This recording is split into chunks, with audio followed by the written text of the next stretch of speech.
Bienvenidos a los podcasts con Ricardo Ferro, una semana más con ustedes, gracias a Dios. En esta ocasión tenemos como invitado especial al doctor Rubén Darío Molano, él es presidente de la Comisión Quinta de la Cámara de Representantes.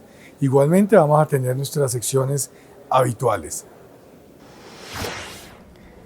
Bueno, el invitado de esta semana es Rubén Darío Molano, presidente de la Comisión Quinta de la Cámara de Representantes, cundinamarqués, su segundo periodo en la Cámara, del Centro Democrático, una persona muy pila, muy estudiosa, conoce como pocos el tema agropecuario de nuestro país. Y lo he querido invitar hoy para que nos acompañe en los podcasts con Ricardo Ferro, para que nos cuente un poco sobre algunos temas que estoy absolutamente seguro que son del interés de los tolimenses y de todos los colombianos. Doctor Rubén Darío, bienvenido a los podcasts con Ricardo Ferro.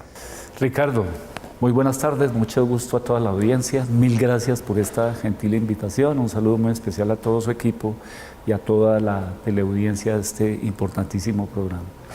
Bueno, doctor Rubén Darío, usted está ni más ni menos que presidente de la Comisión Quinta de la Cámara de Representantes.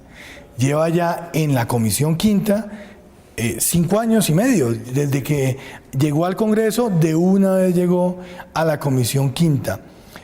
Doctor Rubén Darío, explíquenos un poco esa combinación de los temas agropecuarios, medioambientales, minero-energéticos y todo ese componente visto desde el legislativo. Hombre, ¿cómo usted dimensiona esas posibilidades que tiene realmente una comisión como la Comisión Quinta en lo que tiene que ver con el control político? Pues Ricardo, lo primero un poco el antecedente. ¿Yo por qué llego a la Comisión Quinta? Porque toda mi vida profesional la desarrollé en el sector agropecuario. Yo vengo de trabajar en la Federación de Cafeteros, 21 años, me recorrí toda la zona rural cafetera de Cundinamarca y en la casa cuando uno está pequeño le dicen zapatero a tu zapato. Entonces este es el tema mío, la verdad, yo no estudiaba ni estaba muy enterado de los temas ambientales y los mineros, sino de los temas agropecuarios. Cuando llego acá me encuentro con un panorama mucho más amplio. Bueno, el tema medioambiental es un tema trascendental, transversal a todas las actividades, el tema minero. Y entonces empiezo a ver que esa es una comisión que tiene una dimensión de para mi gusto, los 3 sectores más importantes que tiene este país, que es el sector agropecuario, el minero energético y el sector ambiental. Las cifras corroboran eso, ¿no? Ahí mira cuánto aporta cada uno de ellos al PIB. Estamos hablando de 3 sectores que producen el 10, el 12% del Producto Interno Bruto y que además son grandes generadores de recursos para el país, de manera particular el sector minero energético. Entonces yo dije, yo me instalo ahí y llevo 6 años ahí. ¿Qué veo yo para la comisión? Que ahí hay una enorme oportunidad de contribuir a varias cosas que son funciones propias del Congreso. La primera, el control político. Nosotros ahí hemos venido haciendo los 4 años pasados y estos 2 años un excelente control político, tanto al gobierno anterior, donde éramos oposición, como a este, donde somos gobierno y tenemos presidencia de la República. Un control propositivo, diría uno. En el anterior era un poco más duro, pero siempre propositivo, siempre, porque en la comisión hay una cosa muy bonita, y es que independientemente de nuestras posiciones políticas, hay un interés de todos porque le vaya bien a los agricultores. Todos tenemos la camiseta puesta del sector todos la tenemos puesta. Entonces, siempre hemos conservado una visión propositiva. Casi que podemos decir que hemos hecho propuestas al gobierno y al mismo Congreso firmadas por todos los 19 integrantes de la comisión. Y debates también, ¿no? Y unos debates los firmamos todos, hasta con la oposición. Entonces, a mí me parece que en el control político hemos venido haciendo una tarea muy importante. Yo creo que es la función más importante que tiene un congresista, el control político. Y segundo, también hemos contribuido mucho a la producción de leyes que ayuden a estimular el desarrollo de cada uno de los sectores. Ahí estuvimos muy de frente en la ley CIDRES, trabajamos fuertemente el tema de los páramos, le hicimos el apoyo al debate de la reforma a las regalías. La ley de las CAR, ¿no? La ley de las CAR, que ya la pasamos por comisión por comisión y por plenaria. Entonces yo siento que la comisión de nosotros es una comisión que le aporta muchísimo al país, pero tengo una queja frente a eso. se le da poco reconocimiento a la comisión. Aquí hay temas que llaman más la atención de los medios de comunicación. El tema que es mucho más mediático, que no es tan trascendental como usted lo menciona, pero que obviamente que se roba los titulares de los medios de comunicación. Y ahí hay una discusión que ojalá algún día se dé, porque para mí es mucho más importante qué pasa con los arroceros de Colombia que lo que dice Santrich. Desde la mayor relevancia de eso. Aquí estamos cuando usted diga un noticiero, vamos a ver si también pone primero ese tema. Oiga, doctor Rubén Darío, perdóneme que vaya avanzando, pero es que vamos a tener que hablar de varios temas y me preocupa el tema del tiempo. El café, a más de $1.000.000 la carga. Ese era un precio, entre comillas, soñado por el sector caficultor. Cuando se habló de ese precio base, o ese subsidio base, cuando estuviera por debajo de los $700.000, era porque llevábamos un par de años o algunos años, más de un par de años, en donde el precio estaba muy malo. Ahora con ese precio sobre el $1.000.000, usted que viene del sector caficultor, que conoce el tema del café, ¿usted cree que ese precio es sostenible en el tiempo o estamos frente simplemente a un punto y vamos a regresar a esos precios malos que tanto daño le hacen al sector caficultor? Ricardo, esa es una gran pregunta. Esa es la historia cafetera, tristemente. Un tema de variaciones y oscilaciones permanentes del precio. ¿Por qué hemos tenido una pequeña reacción en el mercado de la Bolsa de Nueva York? Porque los especuladores decidieron liquidar sus contratos. Entonces, cuando ellos liquidan sus contratos, venden. Y cuando uno vende, está sobreofertando el mercado, entonces eso hace que los precios empiecen a reaccionar un poco.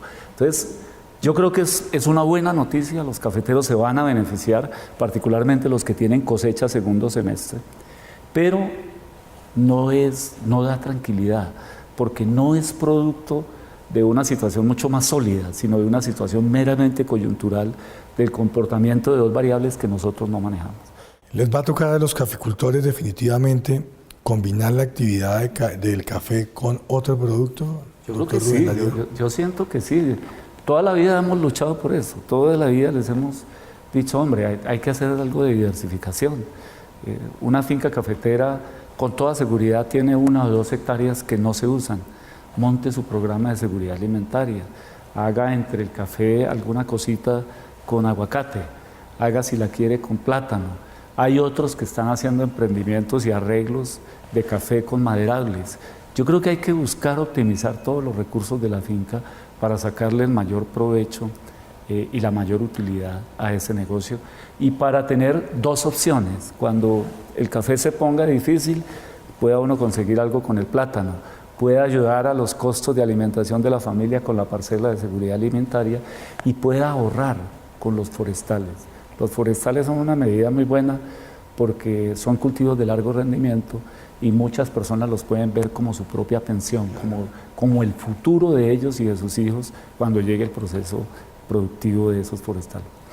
A propósito de la pensión, doctor Rubén Darío, que ese es un dolor de cabeza que tenemos en el sector agropecuario, pero sobre todo en los caficultores. ¿Cómo hacer para que el tema de la seguridad social, que se pueda avanzar en formalización en el sector agropecuario? Doctor? Ricardo, esa es la deuda más grande que tiene. Ahí usted me cruza de brazos. Es dificilísimo, pero es la deuda social más grande que tiene Colombia con algún sector. No solamente los cafeteros, con todos los campesinos de Colombia y con todos los habitantes de la zona rural. 70% de informalidad en el campo. ¿Y es donde menos opción hay para pensionarse? Donde menos opción hay, pues 70% de informalidad y del 30% que queda, el 20% es lo que se llama trabajadores por cuenta propia, que son los propios dueños de las finquitas pequeñas que se consideran trabajadores, pero tampoco cotizan a la seguridad. Es un tema estructural durísimo, se requiere una enorme voluntad política, se requiere una gran determinación en materia de equidad para ir implementando procesos que los incluyan la seguridad social. Nosotros avanzamos mucho en salud con ellos. La reforma de la Ley 100 en el año 94 aumentó la cobertura y le dio cobertura a todos los habitantes del sector rural, bien sea algunos muy pocos por la vía contributiva, pero otros todos por el régimen del Sisbén. Todos, cualquier campesino de hoy tiene su carnet del Sisbén. Pero en la pensión estamos lejos. Y yo creo que ahí se está haciendo un esfuerzo para los famosos beneficios periódicos, Sí. pero yo creo que eso todavía sigue siendo muy insuficiente. Y ahorita más encima tenemos a la UGPP, que se ha convertido casi en un enemigo de los campesinos, tanto por lo que tendrían que cotizar ellos mismos como las personas que están a su cargo dentro de la actividad que ellos desarrollan. Total. Entonces ahí el reto es enorme. Se requiere, nosotros en el Congreso todo el tiempo hemos insistido en eso. Cuando nos hablan del presupuesto del sector agropecuario, varias veces, usted mismo lo recordará, hemos hecho proposiciones para que, por ejemplo, 1 o 2 puntos del impuesto a las transacciones financieras se destinen al sector agropecuario. Hemos rogado de 1000 maneras que las regalías se destine una parte para un fondo para la protección social de los habitantes de las zonas rurales. Hemos intentado por todos los medios, pero ha sido muy difícil, porque eso requiere, como le digo, voluntad política y un gran esfuerzo financiero para ponernos al día en esa materia. Pasemos a otro tema, doctor Rubén Darío, que es el tema del catastro multipropósito. Es un tema que he querido invitar al doctor Rubén Darío porque él ha venido estudiando a fondo el tema del catastro multipropósito. Además que le tocó la primera etapa del catastro multipropósito estando desde la oposición, lo cual hizo que tuviera una visión mucho más crítica acerca del catastro multipropósito. Entonces, cuéntenos en qué va, hacia dónde va y cuáles son los beneficios que tiene para nuestros campesinos. Gran pregunta. Ese es otro tema que quisiéramos que estuviera en la agenda de los medios, porque Sí. es un tema de la mayor importancia para este país. No, eso se pactó en el Acuerdo de La Habana en el año 2013. Y del 2013 al inicio del gobierno del presidente Duque se avanzó muy poco. Duque hizo el compromiso de poner a funcionar eso, porque eso es como entregarle a un avión instrumentos para navegar. El catastro multipropósito es de manera muy sencilla un sistema de información confiable, seguro, actualizable sobre el tema de la propiedad en Colombia. Eso lo que nos permite decir es quiénes son los dueños de la tierra en La Guajira, quiénes son los dueños en el Amazonas, en todos los rincones del territorio nacional. Si son públicos, si son de las etnias, de los indígenas, si son de los afros, si son de las comunidades RON, si son de los privados. ¿Cómo es la estructura de propiedad de la tierra hoy? Que entre otras cosas no sabemos cómo es hoy, Ricardo, porque como no tenemos esa información. Entonces este gobierno se ha comprometido muy fuerte con eso. Ya tenemos, como ustedes lo pudimos apreciar hoy en la comisión, tenemos un planeamiento perfectamente organizado para poner a funcionar el proyecto. Se han hecho todos los ajustes institucionales, se está adoptando la tecnología de punta para eso, con imágenes satelitales, con esquemas digitales para poder funcionar en eso, combinaciones de información alfanumérica con digital para poder tener certeza de que lo que estamos viendo desde arriba es exactamente lo que está en el territorio. Tenemos financiado el proyecto y si somos capaces, vamos a pasar del 5.3% de actualización catastral hoy al 60% en el año 2022. Eso es un salto enorme. Y ahí es cuando se paniquean los propietarios de la tierra. Da pánico, pero yo siento que el proyecto no tiene un énfasis fiscal, porque la recomendación del gobierno a todos los alcaldes es, mire, esto no es para que ustedes ajusten el predial, ni mejoren, ni se pongan a manejar y a aumentar las tarifas. Seguramente los municipios van a recibir un mayor recaudo, pero por un motivo muy especial, y es que la información actual no tiene capturado todo el número de predios que se encuentran y los ejemplos que se ponían en el debate, lo que tiene que ver con predios que hoy en día están construidos y siguen apareciendo como lotes de terreno. Como lotes, exactamente, sin ningún tipo de... El cálculo que ellos tienen es que podemos estar hablando de 10, 12 millones de predios en las zonas rurales, en las cabeceras rurales. El cálculo que tienen los que manejan el proyecto es que deben haber entre 30 y 40 millones de predios. Es decir, que están por fuera de la política predial entre 20 y 30 millones de predios.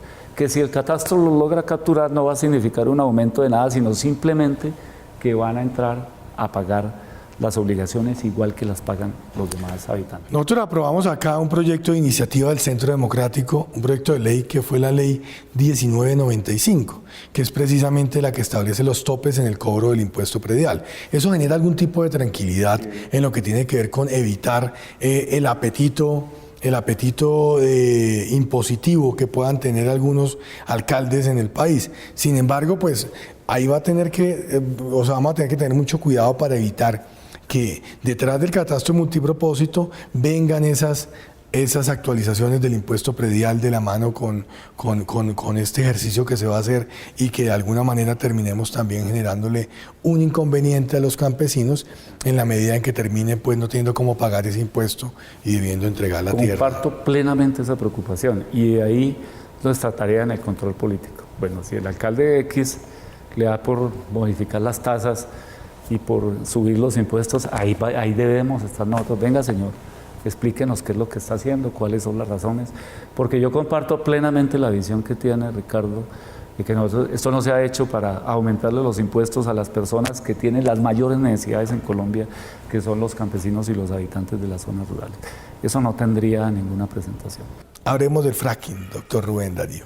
Hablemos de ese tema tan importante. Por un lado, en lo que tiene que ver con el tema medioambiental, con las afectaciones que se pueden generar para el agua, para todos los recursos naturales, y por otro lado, desde el punto de vista de las finanzas del Estado, sin que sea incompatible lo uno con lo otro, doctor Rubén Darío. Realmente el fracking es una técnica de explotación de hidrocarburos, no es nada del otro mundo, es un desarrollo tecnológico un poco distinto al tradicional en la explotación de petróleo, que lo que busca es a través de inyectar agua con unos químicos, fracturar una roca que llama la roca de esquisto, que es donde se encuentra atrapado un petróleo que no ha podido subir a la superficie.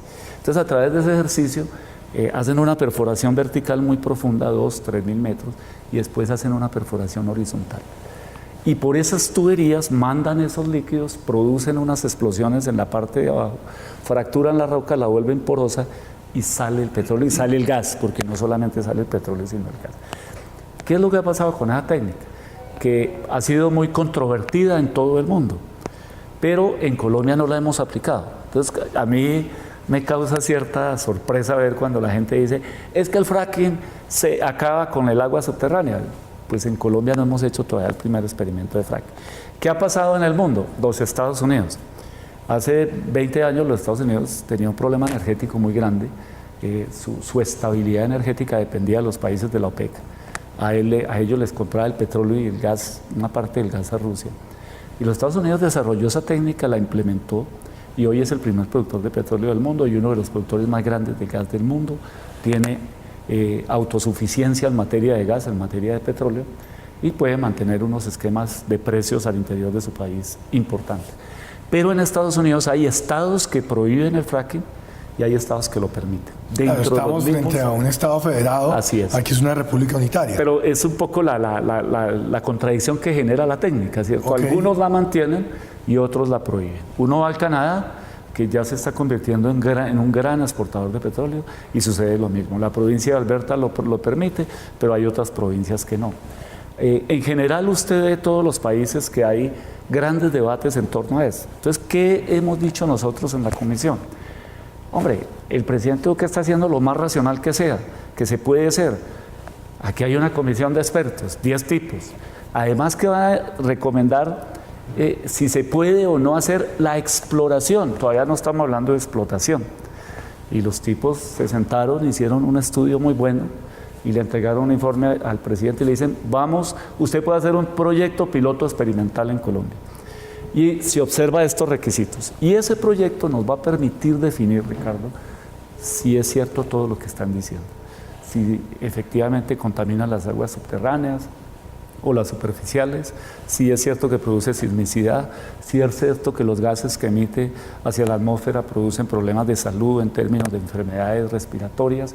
Lo vamos a comprobar en carne propia. Por eso me parece que es correcto ese procedimiento y que lo que hay que hacer es rápidamente ese proyecto piloto experimental con todas las recomendaciones que exigen estos señores, con una gran veeduría de los ciudadanos, de los sitios donde se vaya a hacer, de las juntas de acción comunal, de las alcaldías municipales, con la academia encima del proyecto, con todo el mundo, para que con información cierta, científica, objetiva y real, podamos tener los insumos necesarios para decir esto sí se puede aplicar en Colombia o no. ¿Por qué necesitamos eso? Porque nosotros solamente tenemos reservas de petróleo para 6.2 años y reservas de gas para 10.5 años. Si nosotros no somos responsables con eso, si el presidente Duque fuera un presidente populista, El tipo simple y llanamente dice, eso no me va a tocar a mí porque yo termino en el 2022. Pero producir petróleo, bien sea con fracking o con el sistema tradicional de explotación, se demora más de 6 años, 3 o 4 años la fase de exploración, 1 o 2 años la fase de explotación para empezar a producir. De manera que si usted no arranca hoy y se espera al 22, el próximo presidente va a tener que importar petróleo y va a tener que importar gas. ¿Cuánto le vale eso al país? ¿Cuánto le vale perder su autosuficiencia energética en esa materia? Son muchos los dólares que vamos a dejar de recibir por exportaciones, porque nosotros hoy producimos 900.000 sacos, 900.000 barriles de petróleo, pero exportamos 450.000, solo consumimos 450.000. Ahí están las regalías de las regiones, ahí están 22 billones de pesos que Ecopetrol le entrega al Estado por concepto de impuestos a la renta, por concepto de dividendos, por concepto de las sobretasas que pagan los impuestos a la explotación petrolera. Son unas cifras muy importantes. Entonces uno no se puede quedar quieto, ni puede andar con prejuicios, ni con dogmas, sino que tiene que ser lo más objetivo posible. Hagan el proyecto piloto experimental. Nosotros aquí vamos a tener que hacer un gran control político a eso. Nosotros deberíamos ya estar pidiendo, Ricardo, que un integrante de la Comisión Quinta estuviera en la veeduría de ese piloto experimental, y cuando tengamos los elementos de juicio objetivos, científicos, sólidos, tomamos una decisión. Quedo con todo el mensaje. Además creo que todos quedamos con una información muy importante, pero adicionalmente invitarlos a que nos acompañen en los debates que se hacen en la comisión en lo que tiene que ver con el fracking, en lo que tiene que ver con el tema agropecuario, en lo que tiene que ver con el tema también medioambiental. Hombre, es muy importante que ustedes se familiaricen con todos estos temas del Congreso de la República. Estamos así llegando a la parte final de esta entrevista con el doctor Rubén Darío Molano. El doctor Rubén Darío Molano es un congresista pilo, juicioso, estudioso, que se ha destacado por los temas agropecuarios aquí en el Congreso de la República, pero que también se ha destacado porque es una persona frentera. Y por eso lo despido primero para después decir con qué los vamos a dejar a los televidentes, doctor Rubén Darío. Muchas gracias por habernos acompañado. Ni más faltaba. Mil gracias, Ricardo, por esta gentilísima invitación, muy productiva, y un saludo muy especial a toda su audiencia. Bueno, y a ustedes los voy a dejar ni más ni menos que con una intervención que hizo el doctor Rubén Darío Molano en la Comisión Quinta. Una intervención que fue vista por muchas personas en las redes sociales, pues una intervención muy importante, donde no solamente habla de temas de la Comisión Quinta, sino temas que nos interesan a todos los colombianos, como es el tema de la salud, de la seguridad y el tema de la integridad de las personas, de nuestros líderes sociales, de nuestros campesinos, de todas las personas que están en el sector agropecuario. Aquí los dejo con la intervención del doctor Rubén Darío Molano. Yo no sé por qué en Colombia nos hemos acostumbrado a no ser sinceros. César, ¿quiénes están asesinando a los líderes sociales y a los líderes indígenas en Colombia? Pues son las bandas de narcotraficantes que quedaron después de un acuerdo que dejó 200.000 hectáreas de coca sembradas en el país. Ese es el combustible de la violencia hoy. ¿Quiénes están asesinando a los líderes sociales hoy? Los acaparadores de tierras, que con la expectativa que dejó el acuerdo de titulación de 3 millones de hectáreas, están destruyendo la selva colombiana para esperar que el gobierno les saque una resolución de adjudicación y legalicen por la vía de la violencia una propiedad que no tiene ni una explotación económica, que no se corresponde con los fines ni con el uso de ese territorio. ¿Quiénes están asesinando a los líderes sociales en Colombia? Los dedicados a la minería ilegal, a la minería criminal, caballeros ilustres, que está acabando el medio ambiente en este país y que tiene intereses concretos, porque ese es un negocio que tiene mayor rentabilidad que el narcotráfico. Hoy, con el precio de la onza del oro, toda la minería criminal está enriqueciéndose de manera impresionante y está disputándose los territorios con las comunidades para poder seguir desarrollando una actividad que es absolutamente contraria a los principios de respeto a los derechos humanos y al derecho a la vida, que es el derecho más importante que hay hoy. ¿Quiénes están asesinando a los líderes sociales? Las bandas de deforestadores que están acabando con los parques nacionales en Colombia y que desplazan a los campesinos. Esos son los que están matando y asesinando a los líderes sociales y queriendo sembrar el caos en Colombia. Por el amor a Dios, ¿Cómo así que el presidente Duque y las Fuerzas Armadas y un partido político somos corresponsables de un acto de esa barbaridad y de esa naturaleza? Hombre, compañero, por Dios. Nosotros toda la vida hemos venido a trabajar aquí con la institucionalidad. Toda la vida lo hemos hecho dentro del marco legal e institucional, y una sola sugerencia sobre eso me parece tendenciosa y me parece que hace un daño enorme a la construcción de la democracia. Ciudadanos gozarán de beneficios por el pago de cuota de manejo. Aprobamos proyecto de ley que garantizará un paquete mínimo de servicios a los consumidores por el pago de las cuotas de manejo, servicios como certificación bancaria, expedición de cheques de gerencia, avance en cajero, entre otros.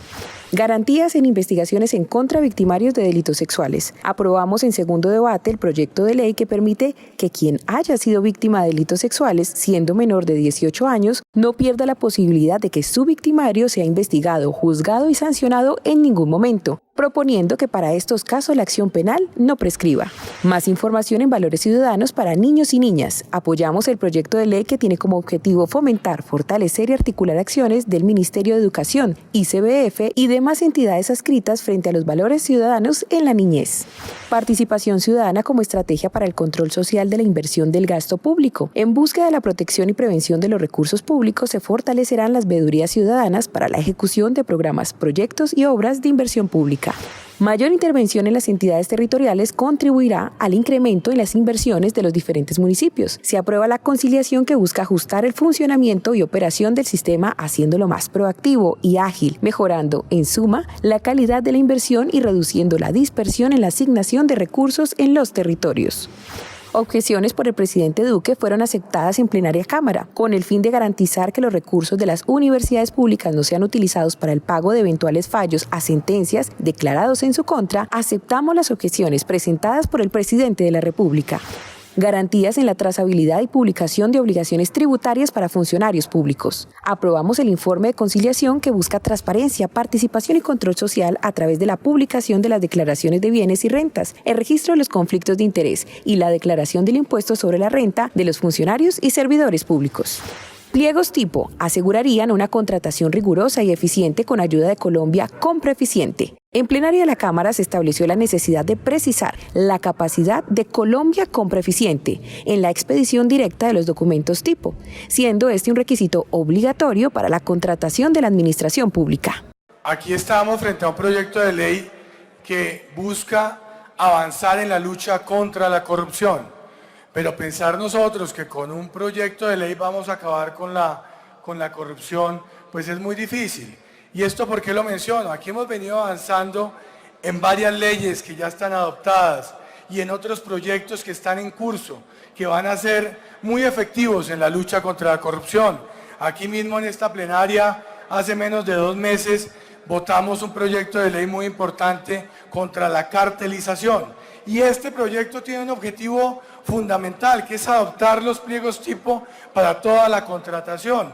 Yo estoy de acuerdo con quienes sugieren o proponen que tenemos que avanzar también en la nominación de quién, o no en la nominación, sino en quién va a estar al frente de Colombia Compra Eficiente. Y yo los invito a que el día de mañana presentemos un proyecto de ley que tenga por objeto precisamente este tema de quién debe estar al frente de Colombia Compra Eficiente. Y cuando lleguemos a ese debate, yo también quiero invitarlos a que no nos preocupemos por quién va a nominar ese funcionario hoy o el día de mañana, sino que nos preocupemos por las calidades y cualidades que deben tener este tipo de funcionarios. Y es ahí donde debemos concentrarnos cuando hablemos de quiénes son los que deben tomar las decisiones.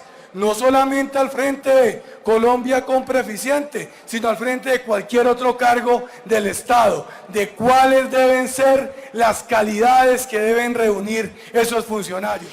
En entrevista con Semana, manifestamos la importancia de que el expresidente Santos se presente ante la Comisión de Investigación y Acusación para responder por irregularidades en su segundo mandato. Debatimos en Voceros RCN frente al aumento del salario mínimo, considerando que se aproxima un acuerdo pronto y eficiente entre empresarios y sindicatos.